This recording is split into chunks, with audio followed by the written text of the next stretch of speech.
excelência de Deus para habitar em mim, para eu poder ser essa portadora da palavra dele essa noite. Tem música não, irmão, para eu relaxar um pouco? Tá assim, tá um clima tenso, teve muito cálculo, muita negócio aqui, cálculo e tal, acho que deu uma dispersada. Vamos botar uma musiquinha aí, irmão? Oi, da mídia, me ajuda aí, pelo amor de Jesus. Ô, Jesus, vamos ficar aí, né? A pessoa fica nervosa, gente. Aí, às vezes, a irmã, até a Luciane Vaz fala, já que você acalma, não parece. Falo, só o Senhor sabe como ficamos diante dessa grande responsabilidade. Ler, buscar para nós, fazer nossa devocional é uma coisa. Agora, estar aqui diante da igreja de Jesus, é a igreja de Cristo. O Senhor tem zelo pela sua vida. E aí eu preciso buscar em Deus, Senhor, me direciona para falar com a sua igreja. É a sua igreja, o Senhor tem zelo, o Senhor tem amor pela sua igreja. E a palavra precisa ser ministrada. Então existe uma preocupação. Acredito que todos que sobem aqui para ministrar. E eu estava em casa hoje ainda pensando, Senhor, me dá uma direção, porque eu não tinha ainda conseguido fazer aquele esboço, né? Trazer meu caderninho, como o pastor sempre fala, né? Que eu trago meu caderno. Não tem caderno hoje, irmão, não tem esboço. Tem aquilo que o Senhor colocou no meu coração, posso dizer, minutos antes de vir para cá. Então, eu gostaria que você abra sua Bíblia em Ezequiel, no capítulo 1. Enquanto isso, eu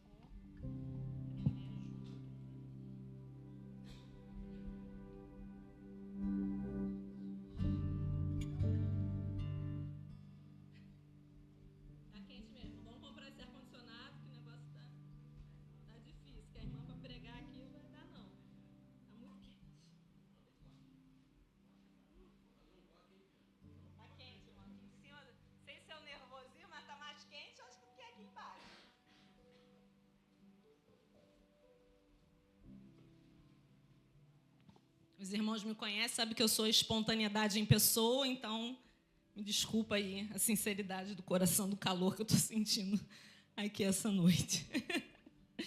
Abre aí Ezequiel, você abriu? Ezequiel, capítulo 1. Amém. Diz assim a palavra do Senhor, versículo 1. E aconteceu no 30º ano do 4º mês, do dia 5º do mês, que estando eu no meio dos cativos, junto ao rio Quebar, se abriram os céus e eu vi visões de Deus. No 5º dia do mês, no 5º ano do cativeiro de Joaquim, veio expressamente a palavra do Senhor a Ezequiel, filho de Buzi, o sacerdote da terra dos caldeus, junto ao rio Quebar. E ali esteve sobre ele a mão do Senhor. E eu quero ler o versículo. Deixa eu ver aqui. 3:17 agora. Por favor.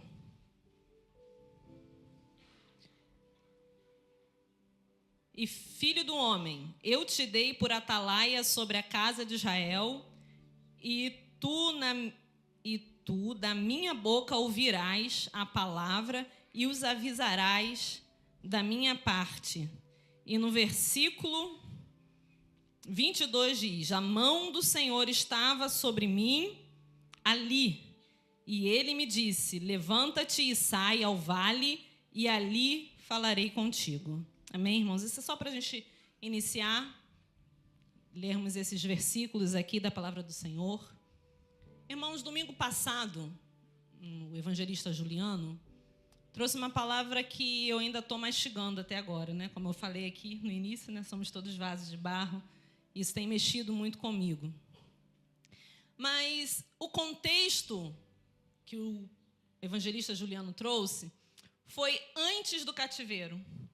Era uma palavra de despertamento que o Senhor tinha levantado Jeremias para dizer para o povo que o povo estava caminhando, o povo de Israel, o povo escolhido do Senhor, estava caminhando para um caminho que os levaria ao cativeiro se eles não se arrependessem.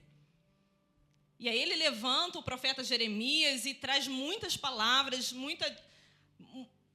não só para Israel, mas também para outras nações. E a palavra era essa, era uma advertência para o povo. Olha para os caminhos que vocês estão andando, isso não me agrada. E aí tem essa ministração, né, que foi dita aqui, essa palavra lá em Jeremias, no capítulo 18, que ele fala sobre isso. Olha, será que eu não posso fazer isso? Será que eu não posso pegar esse vaso de barro que está na minha mão e quebrar e fazer de novo? E aconteceu, irmãos. O vaso se quebrou e o Senhor precisou fazer de novo. E Ezequiel é uma continuidade disso. Porque Ezequiel é um profeta já no cativeiro. O povo não se arrependeu e o Senhor precisou levar o povo ao cativo. O povo foi levado pelos babilônicos. Foi levado cativo lá para a Babilônia. E lá na Babilônia, cativos, né? Todos aqueles foram em 3 levas, né? A primeira leva foi só a corte real, os príncipes, o rei, o próprio rei Joaquim. E depois foram levando outras pessoas, foram em 3 levas. As pessoas foram levadas cativas para um novo país, para servir lá, para ser escravo lá. E lá aquele povo aprendeu. Lá aquele povo, o Senhor ensinou aquele povo, lá aquele povo teve que se humilhar, teve que entender que era um vaso de barro, teve que entender que a vontade do Senhor, ela se cumpre, independente do que você pensa ou acha, a vontade do Senhor, ela vai se cumprir. E se cumpriu na vida daquele povo. E aí o Senhor levanta naquela fase, essa fase em que o povo já estava lá cativo, o povo já estava sofrendo por conta dos seus próprios erros. O povo foi levado para o cativeiro da Babilônia, para o Senhor ensinar ali aquele povo. Aquele povo estava lá aprendendo, mas estava sofrendo, irmãos. Imagina você saber que a sua cidade foi destruída, que o templo, o lugar de adoração ao seu Deus, foi totalmente destruído. Porque os babilônicos, né, na pessoa do rei Nabucodonosor e toda a sua, o seu grupo bélico, sei lá como que eu posso falar, eles não só levaram o povo cativo, mas eles destruíram a cidade. É como se dissesse assim, eu quero envergonhar esse povo.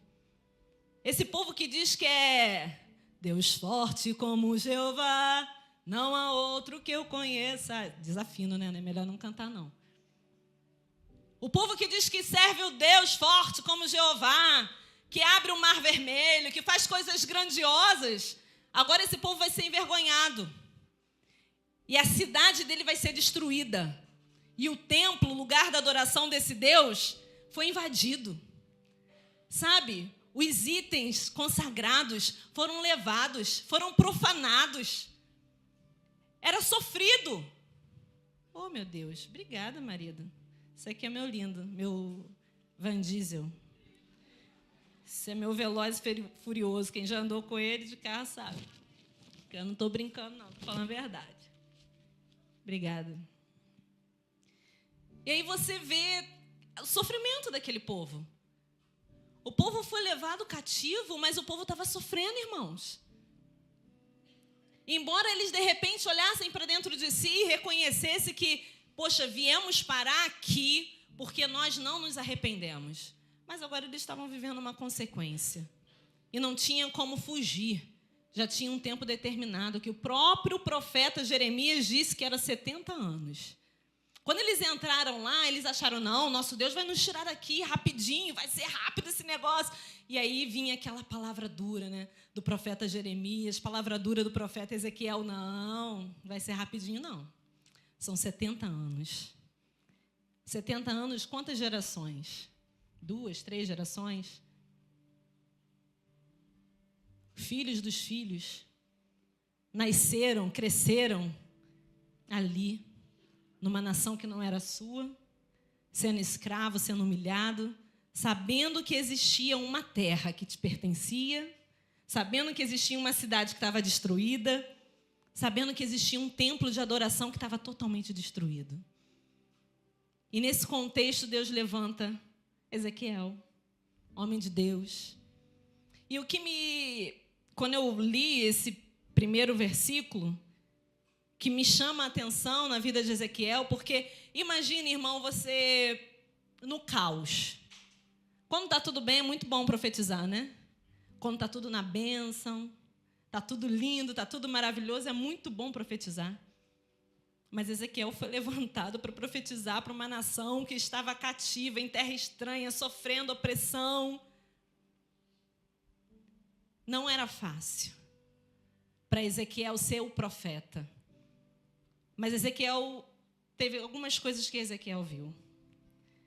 Diz que no 5º ano, 11º, deixa eu voltar lá para o primeiro versículo, que no 30º ano, no 4º mês, do 5º mês, em que estando eu no meio dos cativos, junto ao rio Quebar, se abriram os céus.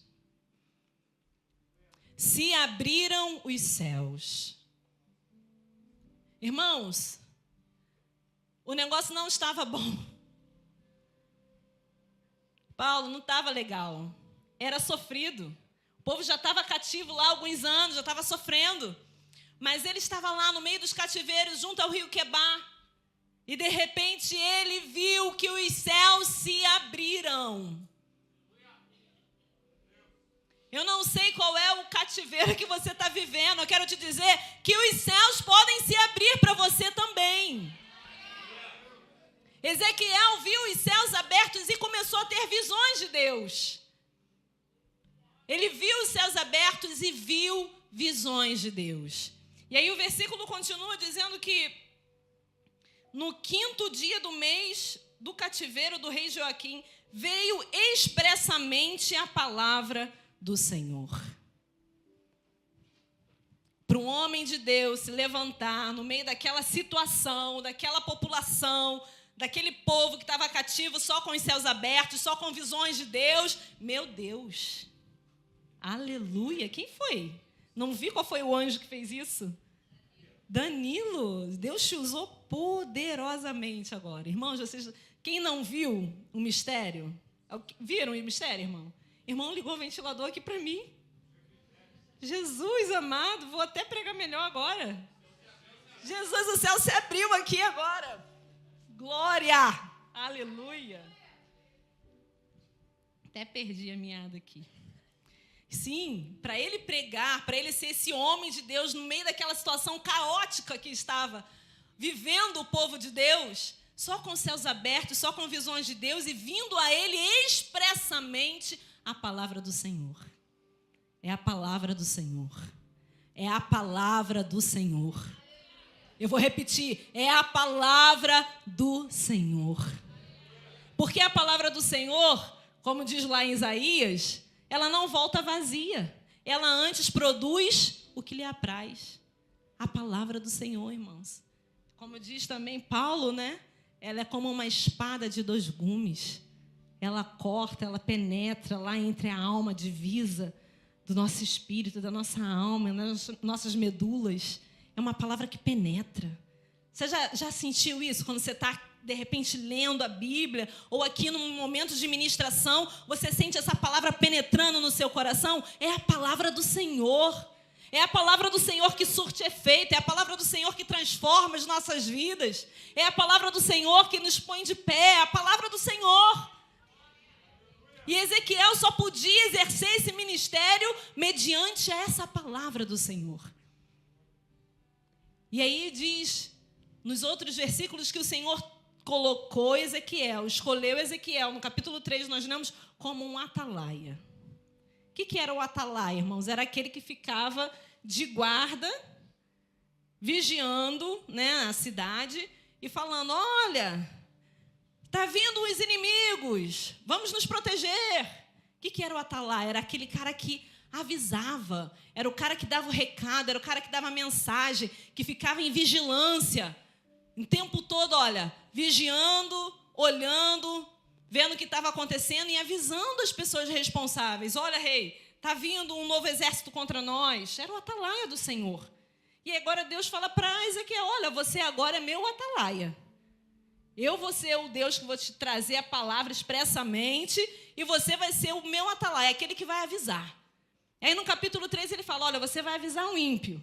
Se o ímpio não se converter, infelizmente o ímpio vai perder a sua alma, mas você vai se livrar da sua, porque você avisou. O justo errou, o justo pecou. Aquele que estava andando certinho, agora não anda mais certinho, mas você vai avisar. E se você avisar e se arrepender, salva-se ele e você, porque você avisou. Agora, se você não fizer o seu papel de atalaia, vai pesar também sobre você. Grande era a responsabilidade de Ezequiel. A situação não era favorável. No capítulo 47 de Salmos, capítulo não, número, né? Números 37 de Salmos, fala isso. Coloca aí para mim, Salmos 37, por favor. Perdão, irmão, 137.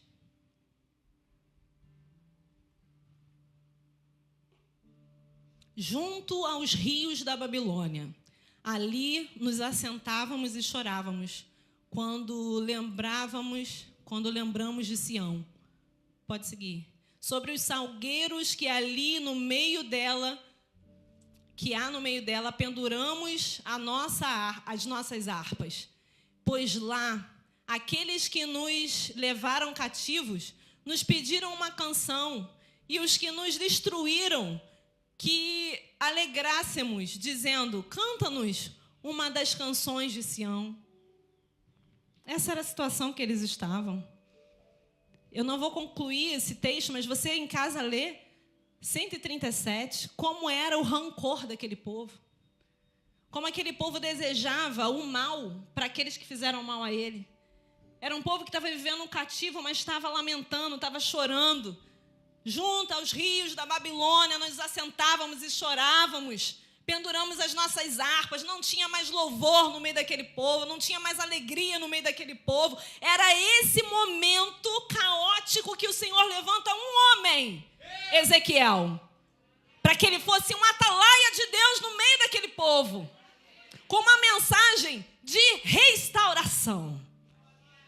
Porque, como diz Oséias, Deus fez a ferida, mas a ligará.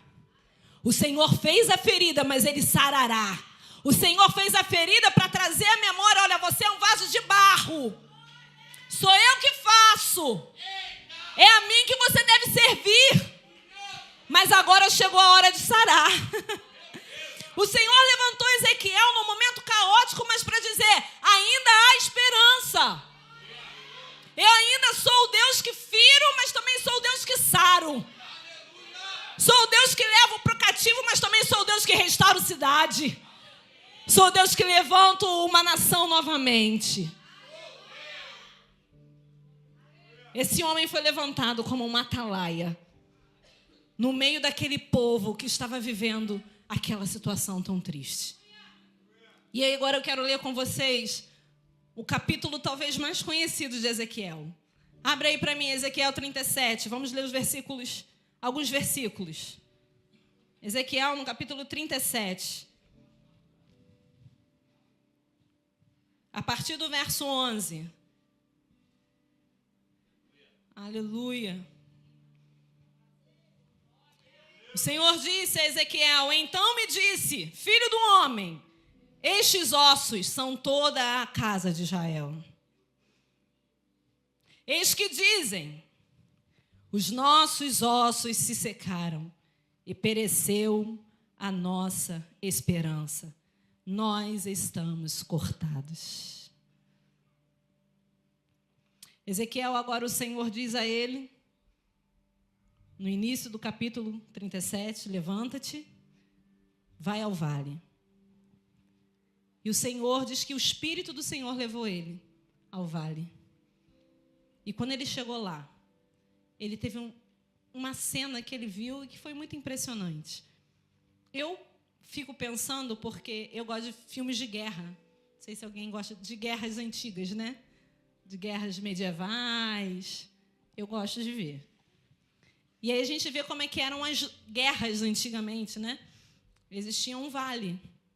Normalmente, uma nação ficava numa montanha e outros ficavam numa montanha, e eles desciam e enfrentavam aquela guerra, aquela luta ali no vale. E ali ficavam os corpos, depois de uma guerra. Soldados mortos. Alguns, às vezes, poderiam recuperar aqueles corpos, né? Algumas nações pediam licença para poder voltar lá e pegar os corpos daqueles que ficaram lá, os guerreiros que lutaram e pereceram. E aí eu fico imaginando um vale pós-guerra, pós uma guerra daquela. Muitos soldados, né? Muitos soldados mortos. Só que aqueles soldados não estavam só mortos, não era mais só os soldados, não dava para identificar mais, porque lá já tinha passado, como se tivesse passado muito tempo aquela guerra. Eles já tinham perdido aquela batalha há muito tempo. Então, o que estava ali não eram corpos, eram apenas os ossos. Só que os ossos, irmãos, não eram só ossos frescos, eram ossos sequíssimos. Dando a entender que aquela guerra, aquela batalha já tinha sido vencida há muito tempo. E aí o povo fala, os nossos ossos se secaram, não temos mais esperança. O povo estava cativo, sem esperança, porque para eles aquela guerra já tinha cessado, eles já estavam mortos na guerra, eles já tinham, os ossos já estavam secos. Eu não sei, irmãos, como você está em seu coração agora pensando. Talvez essa batalha que você lutou e você acha que você perdeu e que não tem mais jeito. Talvez você olhe para a sua situação e pense assim, esses ossos já estão secos demais. Essa guerra não tem mais, já perdi há muito tempo e não tem mais esperança alguma. Mas eu quero te dizer uma coisa, quando um homem de Deus se coloca de pé e profetiza sobre a orientação do Espírito Santo de Deus, um reboliço acontece. E o Senhor disse para Ezequiel, profetiza. Profetiza sobre os ossos secos, Ezequiel. O povo diz que não tem mais esperança, o povo não vê mais solução, mas se põe de pé, Ezequiel, e profetiza. E Ezequiel profetizou. E um reboliço começou a acontecer. E ele ouviu os estrondos, barulhos, imagina, eram os ossos se movendo, se juntando e formando os corpos. E ele profetizou novamente, foi crescendo carnes, nervos, ao ponto de virar um grande exército de pé. Mas ainda faltava algo, não tinha vida. Não tinha vida. Ê, Jesus. Quantos de nós às vezes estamos de pé, mas estamos sem vida? Mas eu quero profetizar como Ezequiel, um atalaia do Senhor essa noite. Quero dizer para vocês, sopra Espírito Santo de Deus. Traz vida, Senhor, nessa noite para a tua igreja. Traz vida, Senhor, nessa noite para a tua igreja. Traz vida para a minha vida, Senhor. Aleluia.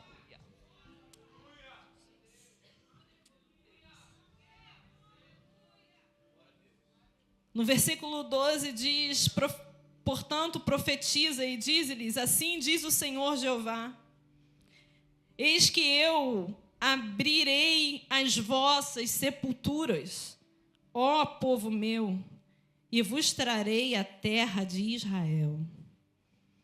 E sabereis que eu sou o Senhor, quando eu abrir as vossas sepulturas, e vos fizer sair das vossas sepulturas, ó povo meu. E porei em vós o meu espírito, e vivereis. E vos porei na vossa terra, e sabereis que eu, o Senhor, disse isso e o fiz, diz o Senhor. Porque quando o Senhor diz, Ele faz. Quando o Senhor fala, acontece. Porque a palavra do Senhor tem poder, como nós falamos no início, é a palavra do Senhor, quando Ele fala, acontece.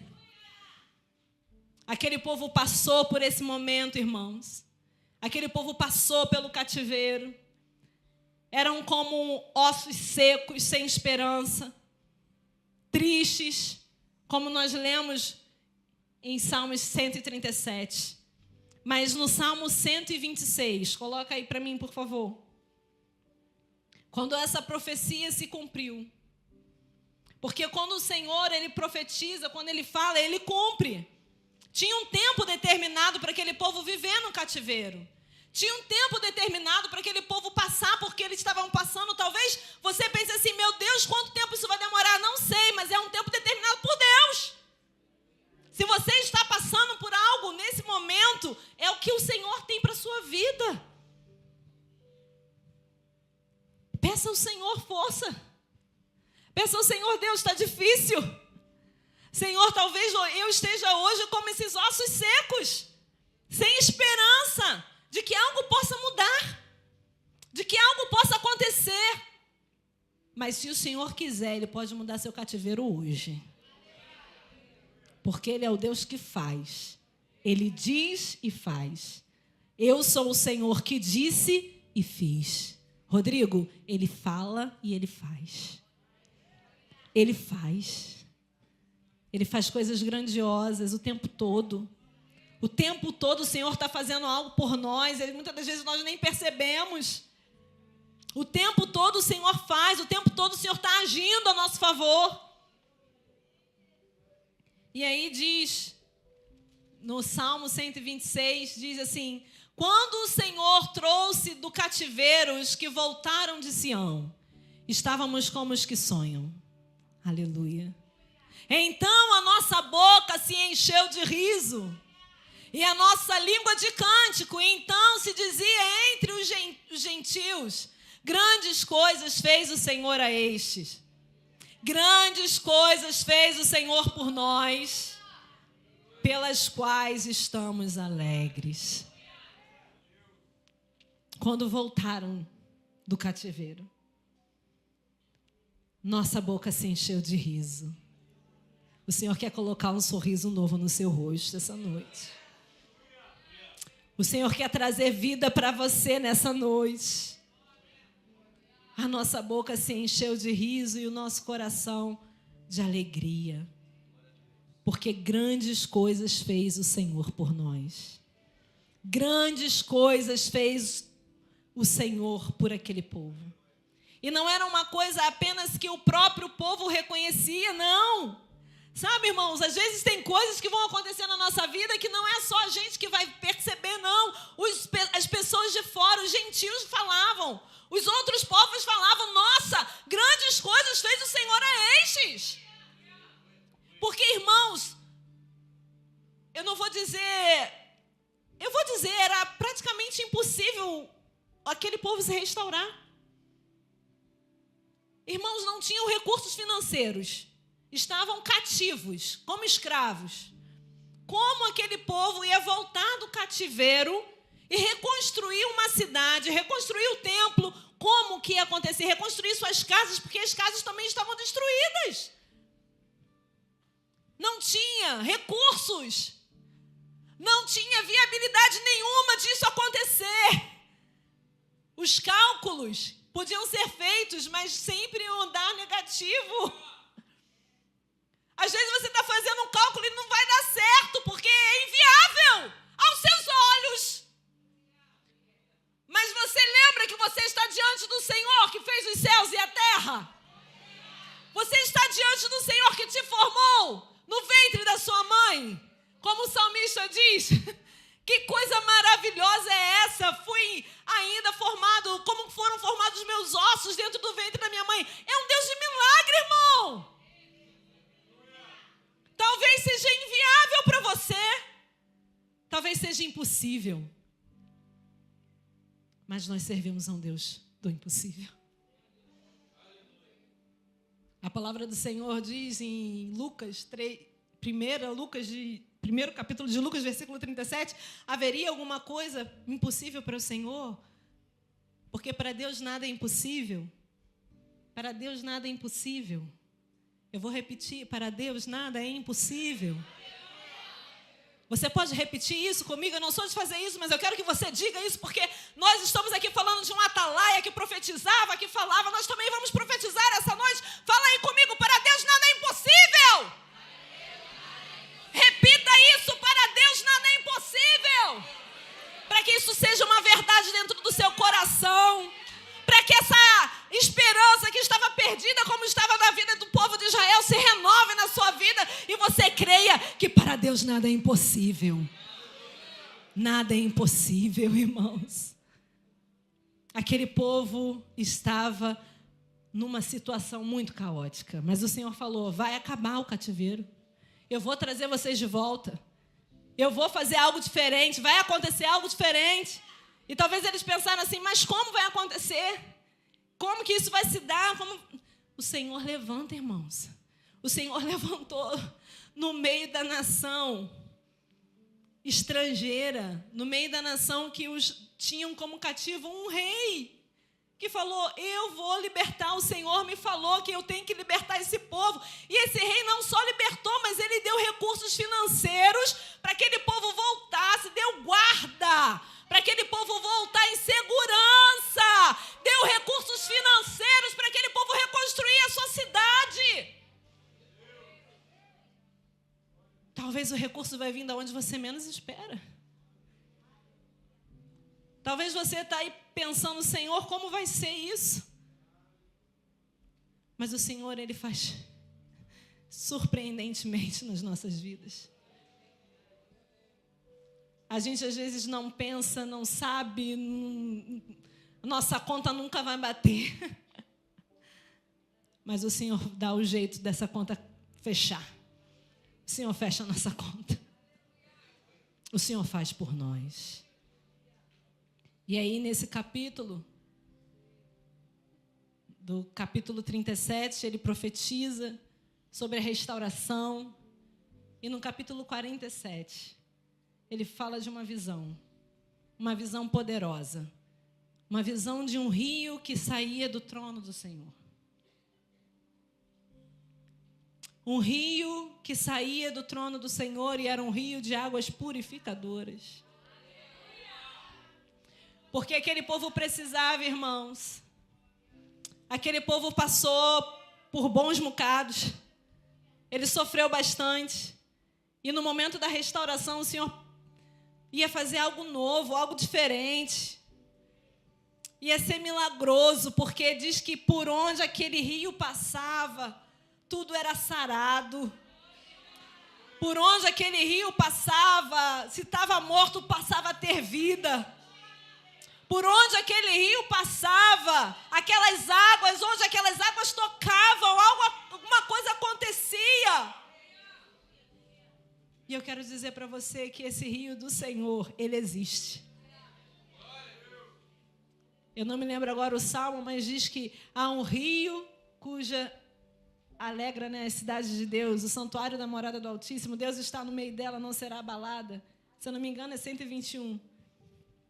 Eu me engano, na verdade, né? Se eu não me engano, provavelmente não. Ah, acertei! Não, 46, viu?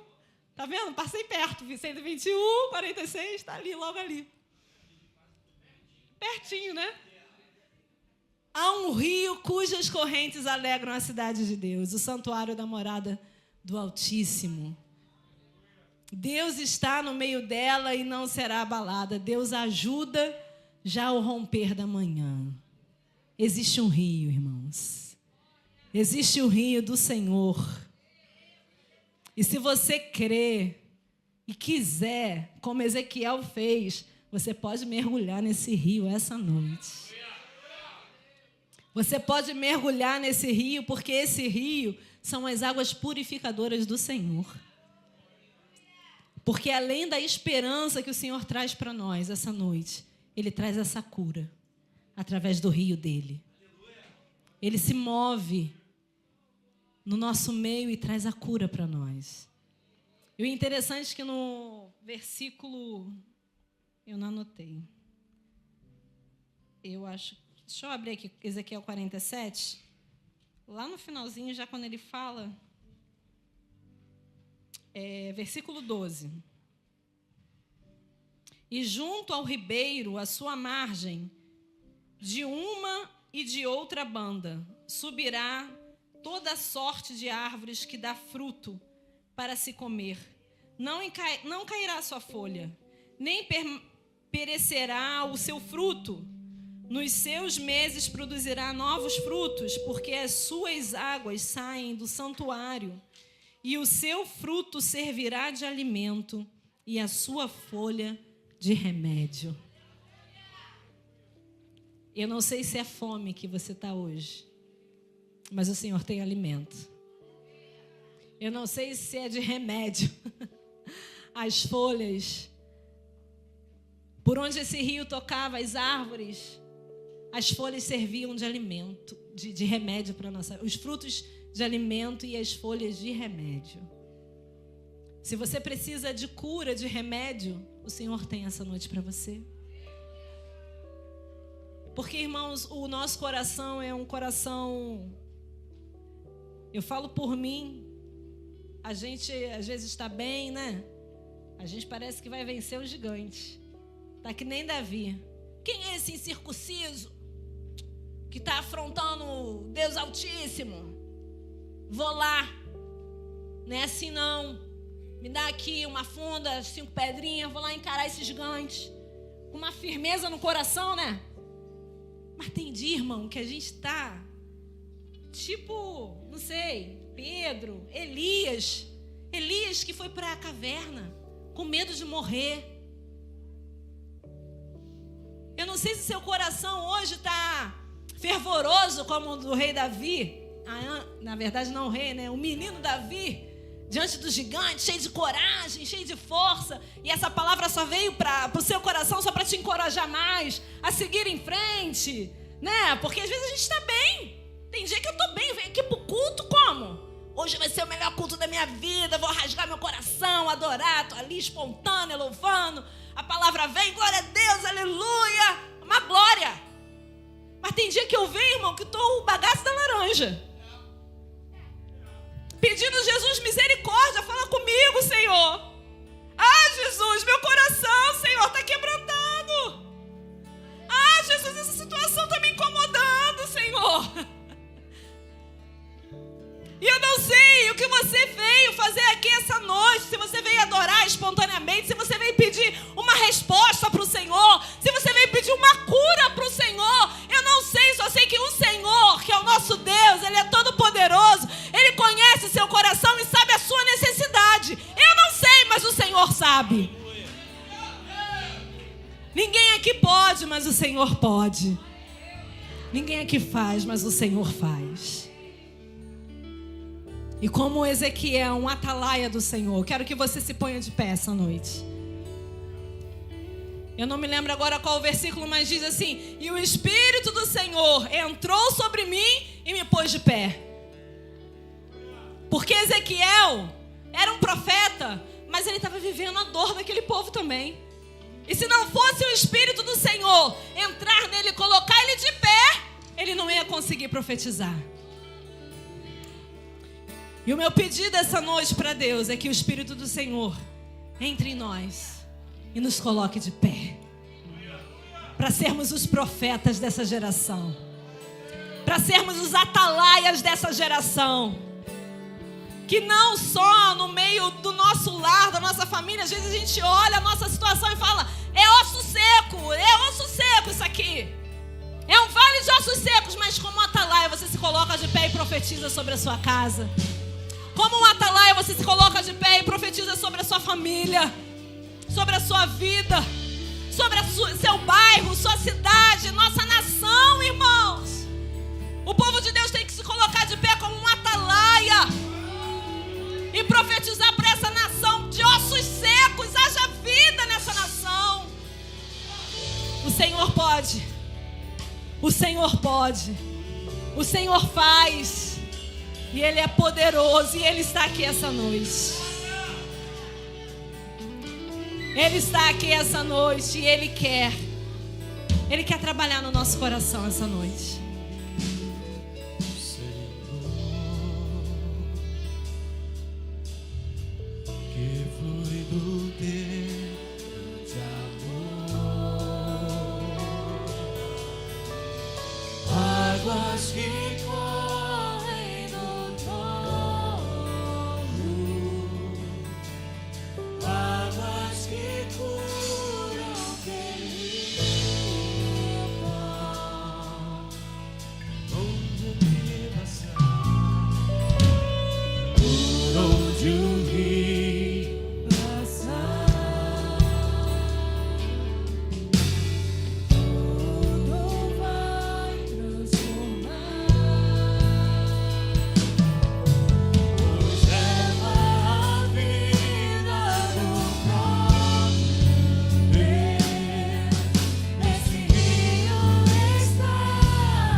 Aleluia.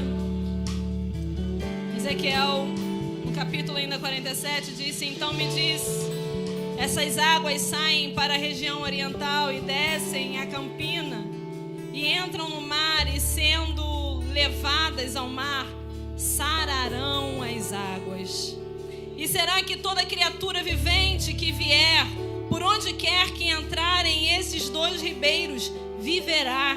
E haverá muitíssimos peixes, porque lá chegarão essas águas e sararão. E viverá tudo por onde quer que entrar este ribeiro. Será também que os pescadores estarão junto dele, desde En-Gedi até En-Eglaim. Haverá um lugar para estender as suas redes.